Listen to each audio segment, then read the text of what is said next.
Bukele sikubingelele sikamkele indabeni zakusihlwa igama lami noxolo uMamtshali bokwamwala sibonga kakhulu ukuthi uhlanganyele kanye nathi namhlanje kusihlwa.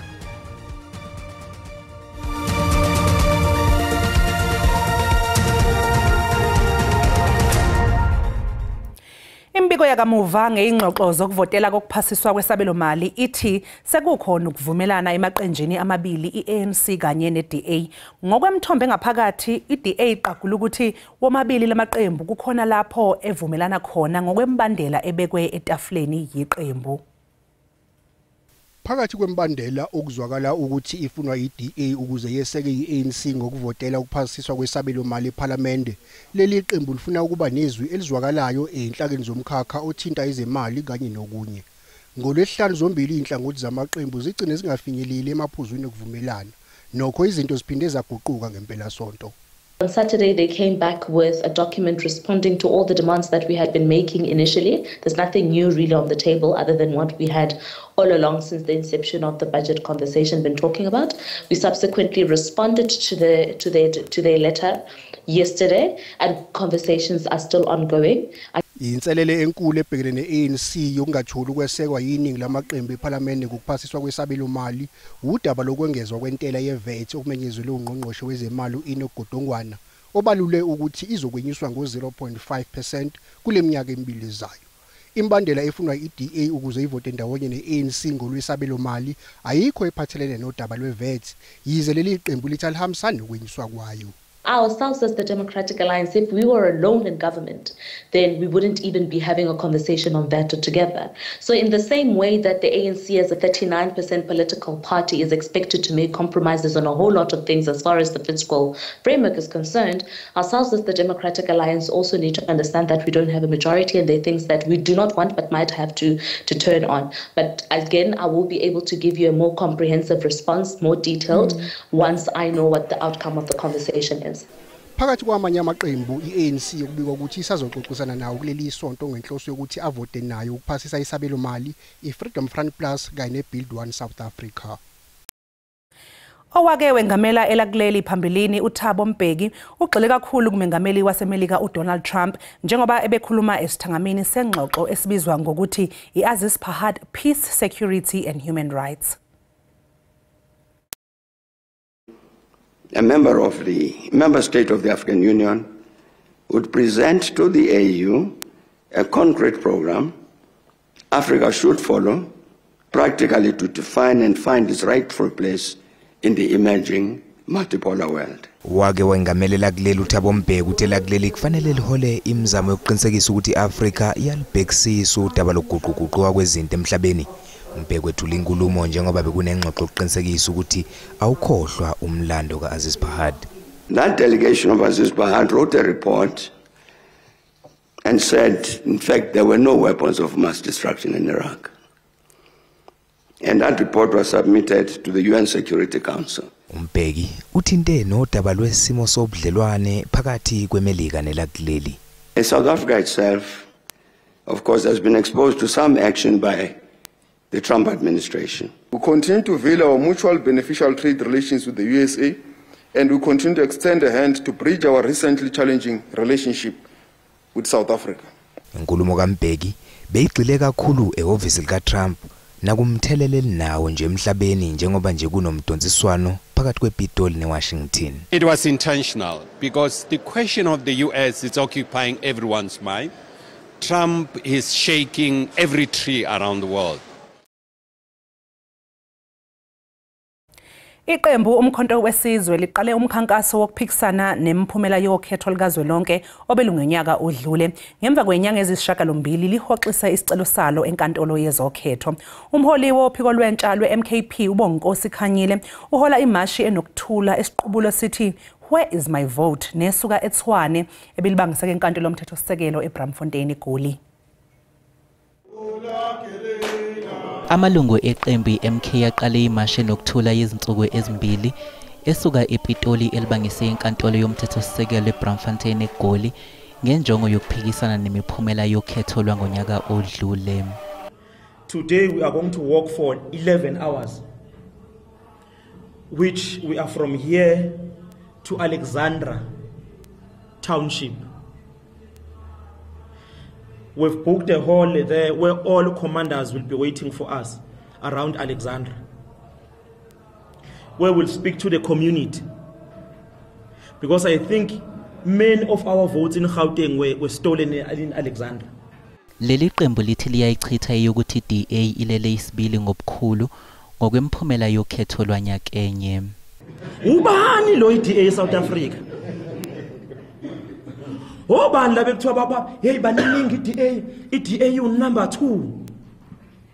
MKU 15%, DA you 21%. Ngakubakhala nangokuthi lolu daba uma lungasukunyelwa lokhu kuzoba isiqalo sokwehluleka kombuso wentando yabantu. There is no judge that is subscribed to pure and normal common sense that can actually sit behind and say the votes of MK were not rigged. The elections were free and fair. Yize kunjalo kepha iIEC salokho imile kwelokuthi ukhetho lwanyakenye lwabe lukhululekile futhi lungachemile. Umnyango wezokubusa ngokubambisana nezindaba zomdabu ukhiphe imali engaphezulu ka-1.4 billion wamarandi eyabelwe omasipala abangama-60 beyifundazwe ezinhlanu ezikhinyabezwe yinhlekelele zemvelo ngonyaka wemali u-2024 no-2025. Muva nje izwe libhekene nezinhlekelele zemvelo eziningi ezifana nemvula enamandla, isiphepho kanye nezikhukhula. Isifundazwe eKwaZulu-Natal kanye ne-Eastern Cape yizona ezikhahlamezeke kakhulu. Wezokubusa ngokubambisana nezindaba zomdabu Velenkosini Hlabisa uthi kusukela ngoZibandlela wonyaka owedlule bangama-40 abantu abadlule emhlabeni ngenxa yezinhlekelele zemvelo. Uthi isifundazwe yiKwaZulu-Natal isona esizihola phambili kulezibalo njengoba bengaphezulu kwama-20 yabantu abaphangalele kulezigameko. Nokho-ke uhulumeni useqalile ukungenelela kulolu daba. The National Disaster Management Center COCTA has for the months of February and March 2025 already disbursed the amount of 1.444 billion rand to the municipalities that I will read shortly. Uhlabisa uthi lesabelo mali sizocazulwa ukwelekelela omasipala abangama-60 ezifundazweni ezinhlanu. Uphinde wexwayisa ke ngokusetshenziswa budedengu kwemali. The municipalities, as they have been given this money, they need to report on a monthly basis following the template that we received 15 million rand, we have spent 14 million rand. Uqhube wathi bazoqhubeka nokusebenzisana nomasipala eziphathimandla zezifundazwe kanye nezinye izinhlaka ezithintekayo ukuqinisekisa ukuthi imiphakathi ekhahlamezekile ithola ukwesekwa ekudingayo ukuze yakhiwe kabusha. Lihlahliselwe ikusasa icala libhekene nowesilisa oneminyaka engama-27 ubudala okusolakala ukuthi uyathinteka ekubulaweni kwabayisithupha abaqapha ubugebengu emjondolo iMary Me eSoshanguve. Lomsolwa wavela enkantolo ngeviki eledlule lapho ayebhekene khona namacala okutholakala nesibhamu esingekho emthethweni kanye nezinhlamvu nokwephula umthetho wabo kufika. Ulindeleke ukuba abuyeke kusasa enkantolo ehamba nomunye asolwa naye oneminyaka engama-50 nomuvo ubudala. Laba abasolwa bakhalelwa amasongo kaSigonyela kulandela ukubulawa kwabayisithupha abaqapha ubugebengu emphakathini. Mbukela njengamanje nje sisathi nje kequ 8 kanti uma ngabe sibuya sokuphathela udaba oluthi as government, we have a duty to ensure that our policies and practices protect young women and all children. Ungqongqoshe wemfundo eyisisekelo uSivuye Gwahube wethule inkulumo yesifundo yowabe engumfundi wase-UCT uUyinene Mkhwetyana nowabulalwa ngesihluku eminyakeni eyisithupha edlule.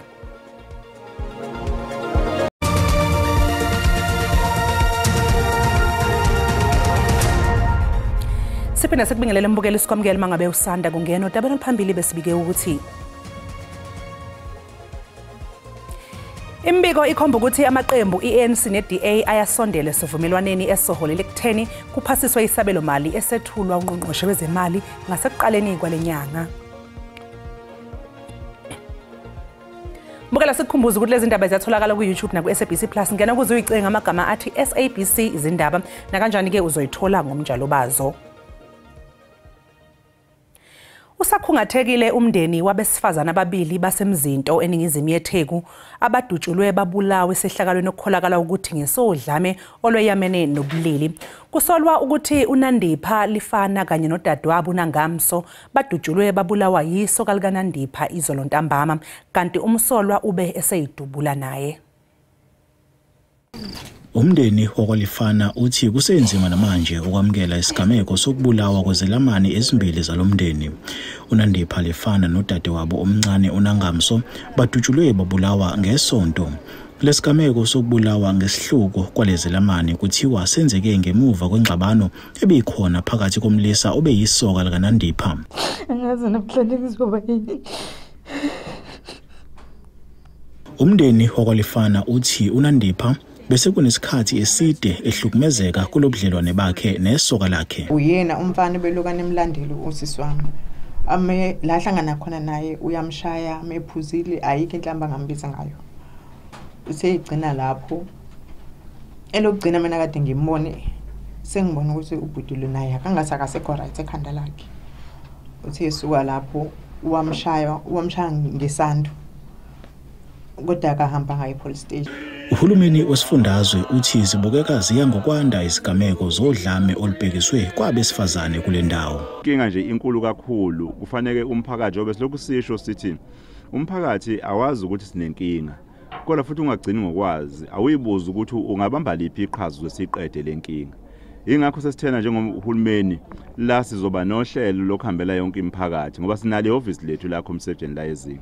Kusenjalo kwesinye isigameko owesilisa udubule wabulala owesifazane abehlikisana naye ngesonto esifundeni uku. NginguSimphiwe Makhanya wezindaba zeSABC ngisemzinto. Ungqongqoshe wemfundo esisekelo uSivuye Gwarube ukhuthaze abafundi abangabafana abasebancane ngokuthi kuzofanele bengathuli uma bebona izenzo zokuhlukunyezwa kwabesifazane nezingane ngokodlame loyamene nobulili. Izinga lesihlaba sodlame loyamene nobulili eningizimu Afrika lisephezulu kakhulu. Ungqongqoshe uGwarube ubethamele isifundo sokukhunjulwa kukaUyinene Mrhwetyana eMakhanda Eastern Cape namhlanje.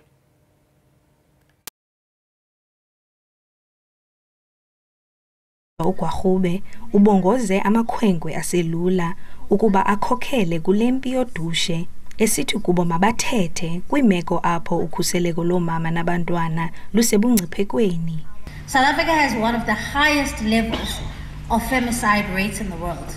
Too many women never get to walk across that graduation stage, enter a workplace, pursue their dreams, not because they are not capable, but because their lives are stolen from them by men who feel they have the right to their bodies and indeed their lives. Intetho kaGwarube iza emva kwesanqa kuluntu kulandela izityholo zokudlwengula kwentazana eneminyaka 7 budala.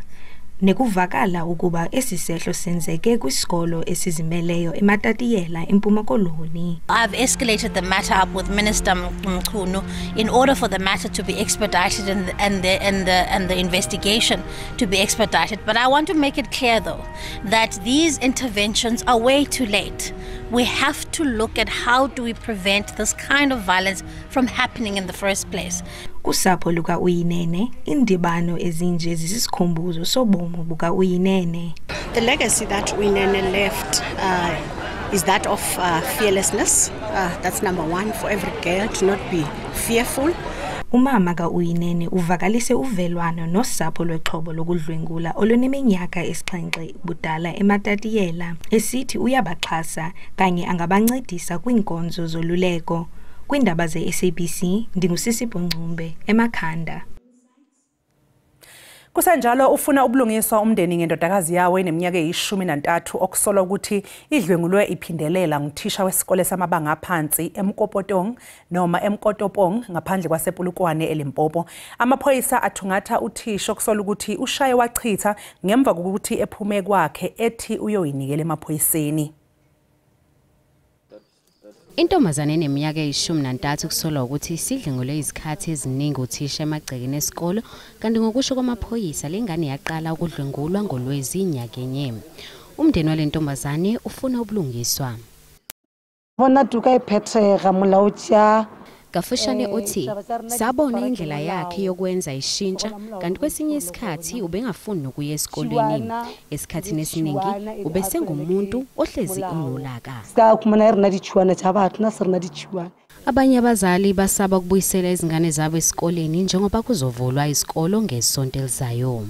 We even afraid of birthing our kids as the school would be opening soon. Take them back to the school. What if they are victims too? Thungatha uthisha okusolwa ukuthi waphuma emzini wakhe ethi uyozinikela emaphoyiseni. A case of rape was therefore registered for further investigation. The suspect drove off with his vehicle under the pretense that he was going to hand over himself to the police station. Upon realizing that the case was open, he was therefore contacted and he claimed that he was in Hammanskraal in Pretoria. Kanti kwesinye isigameko uthisha usolwa ngokudlungula umfundo neminyaka e18 ebilabila uzovela enkantolo ekupheleni kukaMbasa. Abanikazi bamatekisi eKariyerha Eastern Cape bamise yonke into kuleya ndawo namhlanje ngesikhathi beqalisa ngesiteleka abebehlose ngaso ukuzwakalisa ulaka lwabo ngesimo semgwaqo engemihle ekhahlanyezwe yikhukhula. Amatekisi abevale imizila ephumayo nengenela eKariyerha nokholeleke ekutheni ezinye izisebenzi singakwazi ukufinyelela emsebenzini ekseni namhlanje. Onoteksi banomsindo ngenxa yebloko engakalungiswa. Bebevale indlela zonke zokungena nokuphuma kwayo imeko ibengancomisi kwaphela. Abahlali abasebenzisa izithuthi zikawonke khange bakwazi nokuphangela namhlanje. Iyasonzakalisa kakhulu lomba webridge ngoba kaloku singena nomakhwezana indlela eyayidesignwe singayazi oba lo muntu wayidesign wayicinga intoni indlela ekwazi uhamba imoto enye. Abahlali abaxolanga ile meko. Lento yebridge sisichaphazela kuba sisokola ukuya emisebenzini. Even inotice yayo sifumane phenga ngathi singalindelanga. Ngakubona amba mawayilwe but saya njani sibengijonga izitaxis phake njani apha. Masipala oMbaxa wabekela bucala imali engake 89 million yerandi yokulungisa umonakalo owadalwa zizikhukhula kunyaka opheleleyo. There's a triannual panel that is in existence in the area, which was supposed at 10 o'clock today to be given the contracts for them to resume the work. Nguzolani Moya wendaba ze-SABC Zakariha.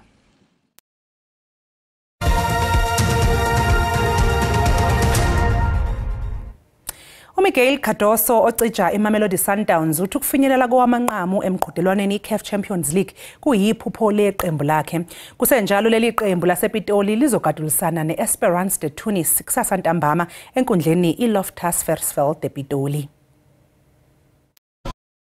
Mamelodi Sundowns iqembu lakuleli elenza kahle kakhulu emqhudelwaneni iCAF Champions League.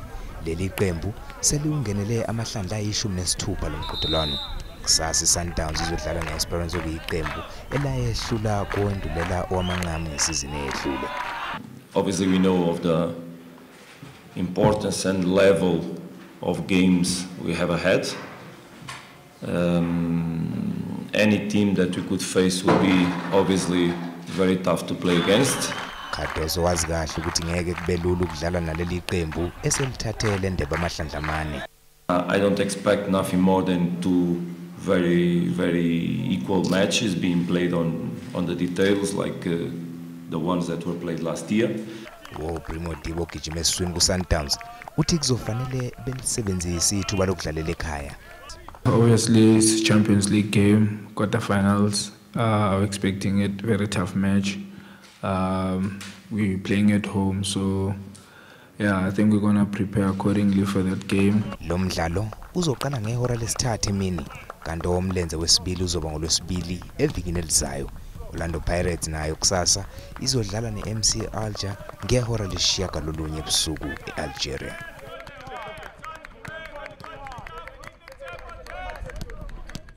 Mbukeli umhlahlo wesimo sezulu uzolandela ke emva kwekhefu.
mlaleli sizibeka lapha besikuphathele zona ngolgamageba kusasa bakhonoza kwethu neindaba zolimi lwesiXhosa ngehora lokuqala emini ube nobusuku obuhle usale kahle